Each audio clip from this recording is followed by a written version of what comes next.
내가 보매 보좌에 앉으신 이의 오른손에 두루마리가 있으니 안팎으로 썼고 7인으로 봉하였더라. 또 보매 힘 있는 천사가 큰 음성으로 외치기를 누가 그 두루마리를 펴며 그 인을 떼기에 합당하냐 하나. 하늘 위에나 땅 위에나 땅 아래 능히 그 두루마리를 펴거나 보거나 할 자가 없더라. 그 두루마리를 펴거나 보거나 하기에 합당한 자가 보이지 아니하기로 내가 크게 울었더니 장로 중에 한 사람이 내게 말하되 울지 말라.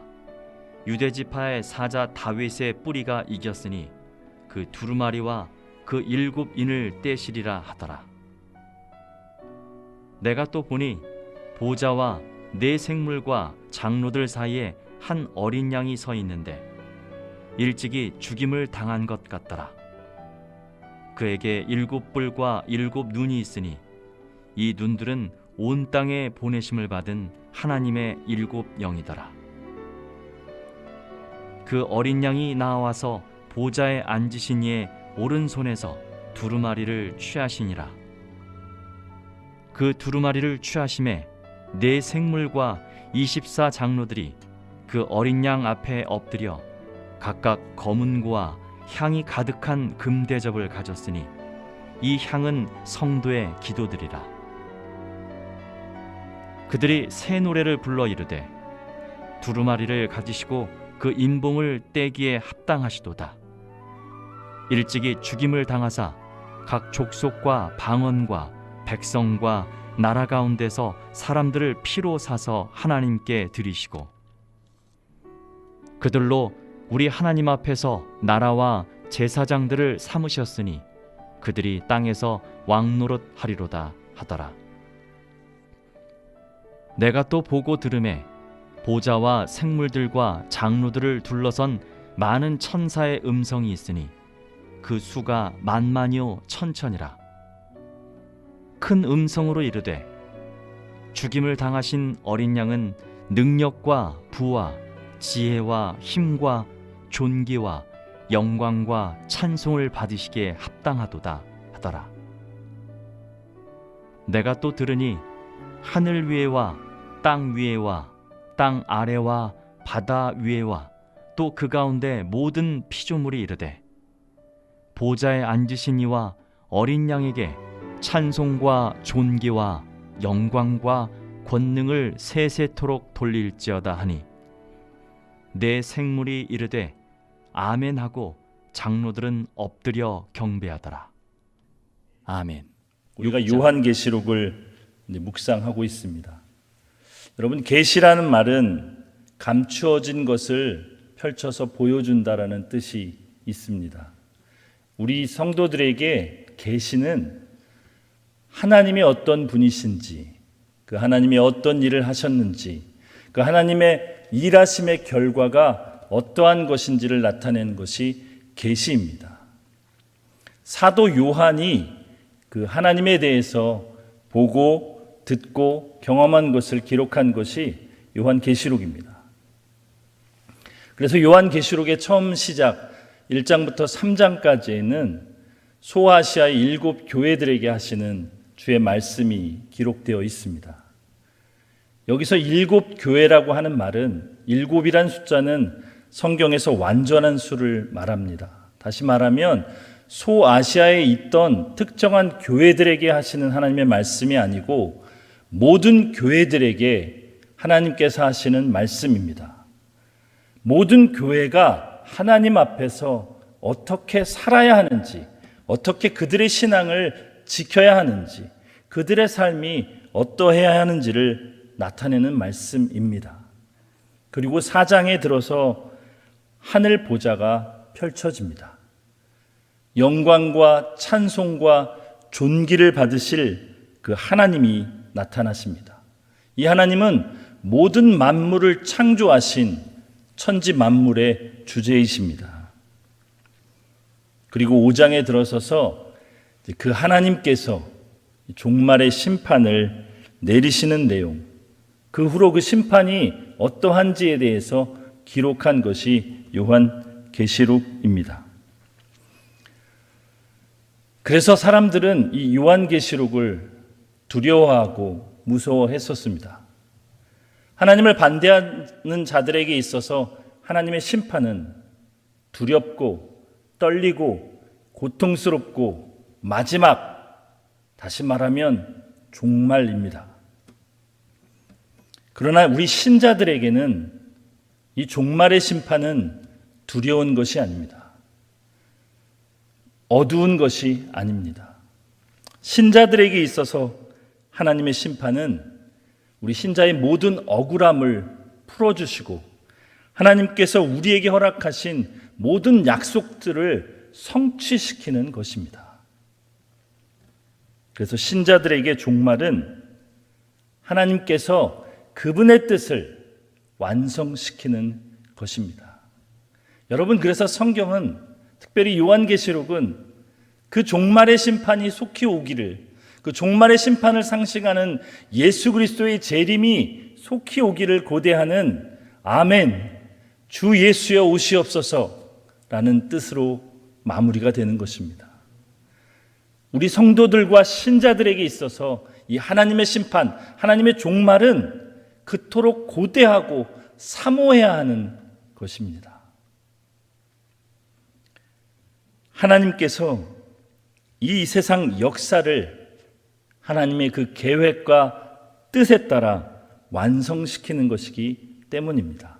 그런데 여러분, 오늘 우리가 읽은 5장 1절에서 3절까지에 보면 이 종말을 시작하고 이 종말을 어떻게 하나님께서 심판하실 것인지에 대한 모든 계획과 뜻이 담긴 이 두루마리가 7인으로 봉해져 있습니다. 왜 7인이냐 하면 완전한 수인 7이라는 숫자를 써서 합당한 자가 아니면 그 누구도 열 수 없는 완벽한 봉인을 의미합니다. 그런데 오늘 이 사도 요한이 그 봉인을 떼야 되는 것을 너무나 고대하기에 하늘 위에, 땅 아래에 있는 사람들을 다 살펴봤는데 아무도 그 봉인을 떼낼 자격이 있는 자가 없었습니다. 그래서 여러분, 4절에 보면 사도 요한이 크게 웁니다. 우리가 그동안 가지고 있던 하나님의 심판은 두렵고 떨리고 무서운 것이 아니었음을 드러내는 말입니다. 하나님의 심판, 그 하나님의 종말이 꼭 와야만 하는 것인데 그것이 시작도 되어지지 못하는 이 안타까운 사실 앞에 사도는 크게 울 수밖에 없었습니다. 그때 이 놀라운 복음이 선포됩니다. 우리 5절부터 7절까지의 말씀 우리 함께 읽어볼까요? 5절부터 7절까지의 말씀입니다. 장로 중에 한 사람이 내게 말하되 울지 말라. 유다 지파의 사자 다윗의 뿌리가 이겼으니 그 두루마리와 그 7인을 떼시리라 하더라. 내가 또 보니 보좌와 내 생물과 장로들 사이에 한 어린 양이 서 있는데 일찍이 죽임을 당한 것 같더라. 그에게 7뿔과 7눈이 있으니 이 눈들은 온 땅에 보내심을 받은 하나님의 7 영이더라. 그 어린 양이 나아와서 보좌에 앉으신 이의 오른손에서 두루마리를 취하시니라. 아멘. 아멘. 이분이 우리의 주님이십니다. 하나님의 이 세상 역사를 시작하고 그 종말을 이루시는 분이 우리 주님이십니다. 여러분, 주님 없이는 그 누구도 이 하나님의 역사를 시작할 수 없고 마칠 수 없는 것입니다. 온 세상 만물뿐만이 아니라 그래서 우리 성도에게 이 주님은 그토록 중요한 분이십니다. 그 주님에 대해서 오늘 요한계시록 5장에서는 두 가지로 표현하고 있습니다. 첫째는 5절에 나타난 유다 지파의 사자 다윗의 뿔이라고 소개합니다. 예수님은 유다 지파의 후손으로 그리고 다윗 왕의 후손으로 이 땅에 태어나셨습니다. 그런데 여러분, 사자가 의미하는 내용이 있습니다. 사자는 백수의 왕입니다. 모든 동물의 왕이라 칭하는 존재입니다. 다시 말하면 모든 동물 중에서 가장 뛰어난 존재를 백수의 왕 사자라고 이야기합니다. 그 이미지를 예수님에게 적용하는 것입니다. 비록 예수님이 육신으로는 유다 지파에 태어나셨고 다윗 왕의 왕가로 태어나셨지만 유다 지파에 있던 그 어떤 자들도 다윗 왕 아래에 태어난 모든 왕들조차도 감히 예수님과 비교할 수 없는 뛰어나신 분으로 예수님을 소개하는 것입니다. 예수님이 비록 다윗 왕의 후손으로 태어나셨지만 다윗 왕가를 회복시키는 것이 아니라 하나님의 나라를 온전히 회복시키시는 왕의 왕 되시기 때문입니다. 그리고 두 번째는 오늘 보는 6절과 7절에 승리하신 어린 양으로 나타납니다. 이 승리는 하나님의 선하시고 의로우시고 복되신 모든 계획이 이루어지는 승리를 말합니다. 우리의 어떠함에 상관없이 하나님께서 이루시는 은혜의 승리를 말합니다. 그런데 그 주님을 이제 앞으로 요한계시록 5장 이후에서는 어린 양이라는 단어로 표현합니다. 왜 어린 양이라는 단어로 표현하냐면 이 어린 양에게는 사실은 요한계시록 전에는 죽임을 당하러 가는 제물로서의 모습입니다. 속죄 제물로서의 어린 양을 의미하는 것이었습니다. 그런데 요한계시록 5장 이후의 어린 양은 승리하신 어린 양입니다. 비록 그러한 내용을 가지고는 있지만 그런 슬프고 비참하고 고통스러운 존재로서의 어린 양이 아니라 7뿔과 7영을 지니신 하나님 앞에 완전한 승리자로서의 어린 양, 존귀와 찬양과 영광을 받으시기에 합당한 그 어린 양입니다. 주님께서는 이 승리를 하나님의 뜻에 온전히 순종하심으로 죽기까지 온전히 하나님의 그 뜻을 이루심으로 그 영광을 얻어내셨습니다. 그래서 오늘 성경에 보면 11절부터 14절에 이르기까지 그 어린 양을 이 모든 천상에 있는 존재들이 찬양과 영광과 존귀를 올려드리는 것입니다. 앞으로 여러분 요한계시록 5장 이후에 나오는 이 어린 양을 기억하실 때는 영원한 승리자, 하나님의 모든 역사와 뜻을 완성시키는 승리자로서 기억하시면 되겠습니다. 그렇다면 하나님께서는 왜 이 마지막에 심판과 종말을 내리시는 것일까요? 우리 신자들에게 그런 종말의 의미는 무엇일까요? 우리 9절, 10절 말씀 한번 같이 읽어보겠습니다. 그들이 새 노래를 불러 이르되 두루마리를 가지시고 그 인봉을 떼기에 합당하시도다. 일찍이 죽임을 당하사 각 족속과 방언과 백성과 나라 가운데에서 사람들을 피로 사서 하나님께 드리시고 그들로 우리 하나님 앞에서 나라와 제사장들을 삼으셨으니 그들이 땅에서 왕노릇 하리로다 하더라. 아멘. 하나님의 종말, 하나님의 심판의 목적은 여러분과 저를 나라와 제사장 삼으시기 위함입니다.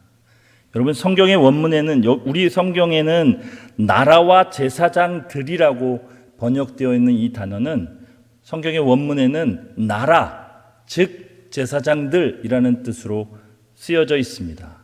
다시 말하면 여러분과 저를 하나님 앞으로 갈 수 있는 자격을 갖춘 자로, 하나님 앞에 설 수 있는 특권을 가진 존재로 완성시키시는 것이 이 종말의 목적입니다. 여러분, 그래서 우리는 아멘 주 예수여 오시옵소서라고 외칠 수 있는 것입니다. 왜 주님께서는 이 기록을 사도 요한을 통해서 교회들에게 주셨던 것일까요? 예수께서 하나님의 뜻에 따라 온전한 순종하심으로 승리하셨던 것 같이 신자된 우리들, 이 나라와 제사장들이 될 우리들이 하나님 앞에서 어떻게 신앙의 삶을 살아야 할 것인가, 어떻게 그 영광과 존귀를 누려야 될 것인가에 대해서 우리의 삶을 돌아보게 하시기 위함이었습니다. 또한 고통과 박해와 어려움 가운데 있는 교회들에게 이 세상의 박해와 고통과 어려움이 끝이 아님을 알려주어 그들로 위로받게 하시기 위함이었습니다. 사랑하는 여러분, 이 승리하신 어린 양이 우리 주님이시고 우리와 함께 하시고 곧 오실 것입니다. 지금 여기를 우리가 힘겹게 살아가고 있지만 이 세상이 전부가 아님을 다시 한번 기억하시며 그 승리하신 주님을 소망 가운데 바라보시며 오늘의 삶을 잘 살아가시는 저와 여러분 되시기를 예수님의 이름으로 축복합니다. 기도하겠습니다. 하나님 아버지,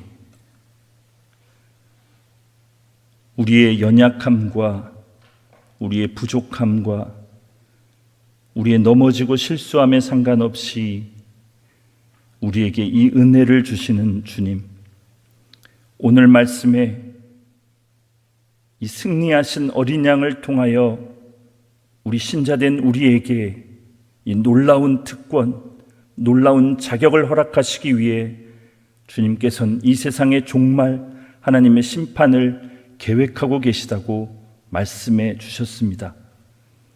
하나님, 우리가 곧 주님 앞에 설 것입니다. 하나님, 우리가 그토록 바라던 우리 주 하나님을 우리의 눈으로 보게 될 것입니다. 그날을 소망하며 그날이 실제함을 기억하며 오늘을 살아가게 하여 주옵소서. 우리가 예배하는 대상이 그저 허구가 아니라 실제임을 기억하고 그 주님이 지금도 살아계셔서 우리와 함께 하시고 우리의 삶과 이 세상 역사 가운데 주인으로 일하고 계심을 기억하며 힘을 내어 오늘을 살아가는 우리 되게 하여 주옵소서. 하나님, 그럼에도 불구하고 우리가 연약하고 부족한 것이 많으니 우리에게 주의 성령의 충만함을 주셔서 주의 뜻대로 살아낼 수 있는 능력을 더하여 주옵소서. 예수님의 이름으로 기도합니다. 아멘.